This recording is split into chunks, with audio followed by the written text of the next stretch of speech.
a librarian with the San Diego Public Library, and today I'm going to show you how to make an easy, quick to put together, and absolutely delicious chili. What are our ingredients for this chili? First, we're going to use the mixture. If you'd like to learn about the mixture, you can look up my last year's how-to video, but basically it's garlic, onion, and shallots, all diced up nice. Also, we have our beans. We're just going to use canned beans to make it nice and easy. We got some pintos, we got some black beans, we got Great Northern beans, white beans, a couple cans of kidney beans. We also have a regular can of chili, and a can of chili beans, and a small can of salsa. We also have a whole tomato. We have some ground cumin and some ground beef that we're going to brown up. So these are our ingredients, and let's get to it. All right, so our first step is we're going to take our mixture. Remember, some garlic, onion, and shallots. You can just use garlic and onion or whatever you feel best. We're going to take that, heat up our oil a little.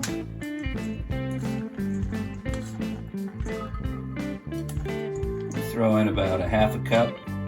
And we're going to let that reduce down. As our mixture cooks down a little bit, we're going to go ahead and start our ground beef. Our mixture now has become translucent, right? So it's getting a little bit clearer there, a little soft, but not fully cooked up. We're going to take that and we're going to make this today in a crock pot. So here's my good friend the crock pot. I'm going to throw all that right on in. We're going to go ahead and continue with the ground beef and let that brown up while we get the rest of the chili ready to go. Next, we got to open all our cans of beans. Okay, so I opened all my cans of beans, and next we're going to rinse the beans so it's not way too salty. We want to just have a good flavor of the beans, let that good bean flavor come through in our chili. So,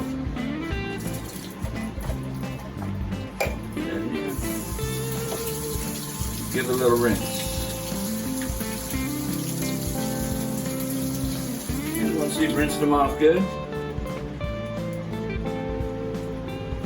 we're going to add that right into our crock pot, right on top of our mixture.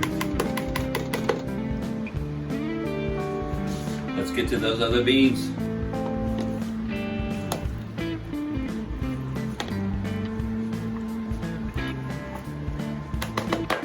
Alright, we got all our beans in. Next we're going to put in a can of chili beans, and some salsa.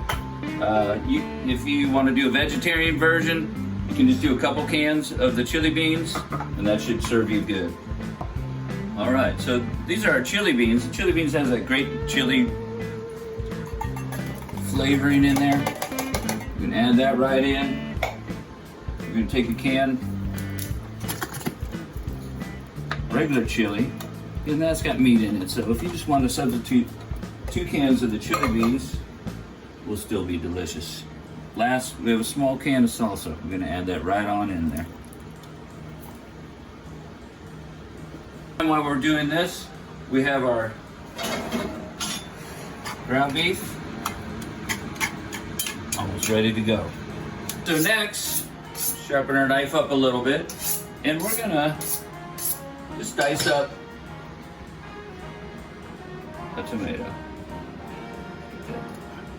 Cut it up. Just get him diced up. Okay, so we got our tomato diced up. We're gonna toss that right in there. The beauty of this recipe is, if you don't like tomatoes or big chunks, you can change it up. Make diced tomatoes. I don't put any extra tomato in. Or I like green onions in my chili. Whatever it might be, you can add that up and just throw it right in. It's very flexible. Next, we're gonna put in the ground beef. It's all browned up. We drained it off. Let's just add it right on top. Delicious. Add a little spice now. So we're going to use some ground cumin. I usually put about a half teaspoon. Again, you don't necessarily have to add that step, but I think it gives it a good flavor. I think we have all our ingredients now in our chili. So we're gonna take a second and mix this up. So here's all our ingredients in here.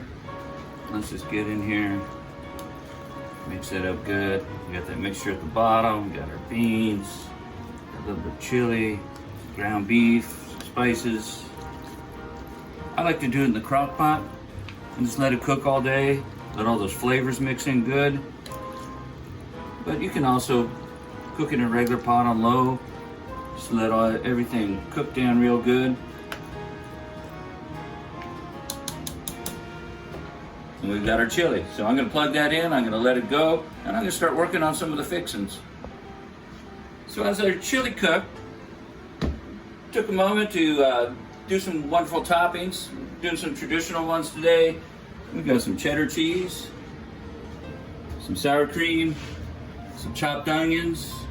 Always like a little tapatio on there. I'm gonna cook up a little cornbread and have the whole meal. So we let our chili cook overnight. Usually I do it in the morning and have it ready when the workday's done, but we cooked it overnight tonight. If you can see, it came together absolutely delicious. So you can add a little water or don't add water depending on how the thickness you want. I'm gonna take our chili, we're gonna add some cheese, we're gonna add a dollop sour cream there, some onions, a little hot sauce, and some cornbread. And there you have it. Quick, easy, delicious chili.